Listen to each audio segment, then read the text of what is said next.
नमस्कार। तो कैसे हैं आप लोग। बिहार के शिक्षा मंत्री का आखिरकार मुंह खुल गया है। बिहार में क्या डोमिसाइल होगा लागू या नहीं होगा, या फिर बिहार में जो बहाली हुआ है, बिहार में शिक्षकों का बहाली हुआ है, उसमें क्यों किया गया था ऐसा। इसको लेकर बिहार के जो शिक्षा मंत्री डॉक्टर सुनील कुमार हैं, अभी बिहार के प्रेजेंट में वर्तमान में शिक्षा मंत्री, उनका मुंह खुल गया है। जेडीयू से बिलोंग करते हैं, पिछले लंबे समय से जेडीयू की सरकार बिहार में चल रही है। चाहे तख्ता पलट होने के बाद किसी पार्टी के साथ गठबंधन महागठबंधन कर ही क्यों ना हो, लेकिन सरकार तो भैया रही है जेडीयू की। तो जेडीयू के अगर नेता बात कर रहे हैं तो इसे आसान में मत लीजिएगा, क्योंकि यहाँ पे अगर बीजेपी के नेता बात करते कमेंट करते तो कहने लायक होता कि भैया पार्टी में है इसलिए पार्टी का चमचागिरी कर रहे हैं। अगर आरजेडी की सरकार रहे और आरजेडी अगर बात ऐसा करती, आरजेडी की पार्टी के नेता मंत्री, तो कहा जा सकता था कि हो सकता है कि सरकार में बने हैं, सरकार बना है इसीलिए पार्टी की चमचागिरी कर रहे हैं, ऐसा कहा जा सकता था। लेकिन बात यहाँ ये है कि ये कहा गया है बिहार के वर्तमान शिक्षा मंत्री डॉक्टर सुनील कुमार के द्वारा, जो पूर्व आईपीएस भी रहे हैं, वो अभी बिहार के वर्तमान में शिक्षा मंत्री है।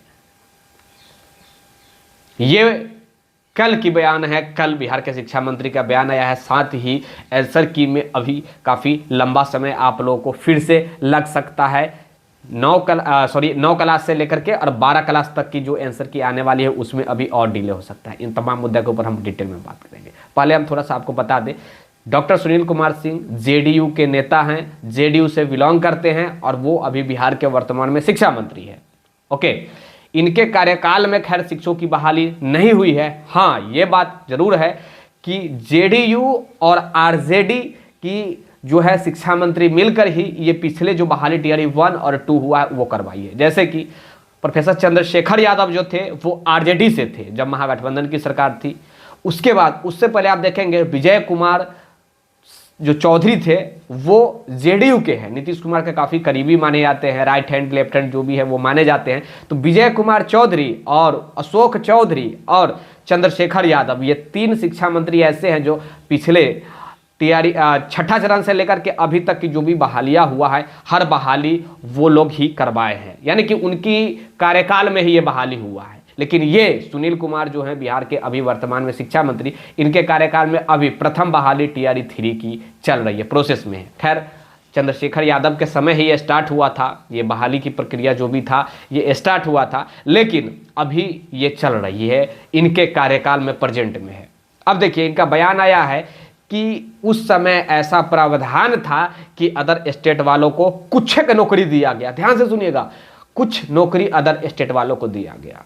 अब किन पार्टी के ऊपर आप विश्वास करेंगे, किस नेता के ऊपर विश्वास करेंगे जो वर्तमान में पूर्व आईपीएस रह चुके हैं और इस प्रकार का अगर बयान दे रहे हैं बिहार के शिक्षा मंत्री, तो ये काफ़ी शर्मिंदगी भरा बयान है। बिहार में कुछ शिक्षकों की बहाली हुई है क्या? कुछ ही शिक्षकों की बहाली हुई है अदर स्टेट वालों को, प्रथम बात। द्वितीय बात तो भाई ये है, इनके द्वारा कहा जा रहा है कि शिक्षा में सुधार के लिए ऐसा प्रावधान किया गया। खैर चलिए, ये अच्छी बात है कि शिक्षा में सुधार के लिए किसी भी रिस्ट्रिक्शन की आवश्यकता नहीं है, रोक की आवश्यकता नहीं है, सही गुणवत्तापूर्ण वाले शिक्षक आना चाहिए, इसका भी मैं सपोर्ट करता हूँ। तो क्या आप ये कैसे बोलते हैं भाई कि कुछ शिक्षक आए हैं बिहार में अदर स्टेट वाले, और गुणवत्तापूर्ण वाले शिक्षा अगर आपको देना ही था तो आप सही प्रकार से शिक्षकों की रिक्वायरमेंट क्यों नहीं करते हैं? जो अभी तक 90% जो छटैया जो हो रही है शिक्षकों की, उसमें अदर स्टेट वाले ही मिल रहे हैं। किसी को 60% लाना था तो 55% लाकर घुस गया है, कोई गलत आवासीय प्रमाण पत्र लगाकर घुस गया है। तो भाई कोई ऐसा किया है कि शादी से पहले ईडब्ल्यूएस सर्टिफिकेट का फायदा ले लिया है, जो कि शादी से पहले ही वो शादीशुदा बन गई है, मतलब गवर्नमेंट के नज़र में कागज पे। तो कहाँ आप कह रहे हैं कि गुणवत्तापूर्ण यही शिक्षा आप दे रहे हैं, गुणवत्तापूर्ण शिक्षक यही ला रहे हैं, गुणवत्तापूर्ण वाले शिक्षक जो वेल एजुकेटेड शिक्षा आप चिल्ला रहे हैं कि वेल एजुकेटेड शिक्षक हम बिहार में लाएंगे तो सही प्रकार से बिहार के गरीब वंचित बच्चों को जो है वो शिक्षा मिलेगा, यही एजुकेटेड शिक्षक आप लाए हैं। फिजिकल टीचर की जो अभी बहाली होने वाली है उसमें कहा जा रहा है कि इसमें सोचा जाएगा। सुनिए, सोचा जाएगा, ये बिहार के शिक्षा मंत्री का बयान है। अब ये बिहार के युवा के ऊपर डिपेंड करता है कि कैसे इस सोच को कंफर्म बनानी है, ये आपके ऊपर डिपेंड करता है, पहली बात। दूसरी बात कि क्या वाकई में ये जो टियर 1 हुआ था उस समय ऐसा कोई प्रावधान था? कोई प्रावधान नहीं था। ये रातों रात गेम खेला गया था राजनीतिक पार्टी की तरफ से। बिहार के मुख्यमंत्री जो नीतीश कुमार है उनको प्रधानमंत्री बनना था, इसीलिए रातों रात गेम खेला गया था। खैर ये सब मैं बातें करने के लिए ज़्यादा कुछ बात करने लगूँ तो मेरा जो है वो थोड़ा सा बीपी जो है वो भाई साहब हाई हो जाता है। गलत के खिलाफ तो भाई मैं सुन ही नहीं सकता हूँ। खैर चलिए, आंसर की जो 9-10 का जो आने वाला था वो अब 6 तारीख के आएगा, क्योंकि सचिव जो थे, प्रधान सचिव बीपीएससी के, वो रिटायर्ड हो गए हैं। अब दूसरे व्यक्ति प्रधान सचिव बने हैं, तो अब इसमें थोड़ा सा समय लगेगा। वो आए हैं, थोड़ा बहुत जानेंगे, बूझेंगे, समझेंगे, हस्ताक्षर तब जाकर करेंगे, फिर जाकर कुछ जारी होगा। तो मैं ये कह सकता हूं कि 6 तारीख तक अब आपको 9-10 क्लास के जो आंसर की है वो देखने को मिलेगा। 11-12 के आंसर की के बात किया जाए तो उसके बाद आएगा। देखिए 1 से लेकर के 8 क्लास तक की आंसर की आप लोग को आ गया होगा, आप लोग मिला लिए होंगे। अच्छा खासा आई होप आप लोग का मार्क्स आ रहा होगा। अब बात 6 से 8 तक की अगर आ गया था तो 9 से 12 बच रहा है, तो 9-10 का आपको 6 तारीख को जो भी है देखने को मिल सकता है ऑफिशियली प्रोविजनल आंसर की। अगर ऑफिशियली प्रोविजनल आंसर की 6 तारीख को आता है तो फिर 3 दिनों का आपको भी आपत्ति करने का समय मिलेगा।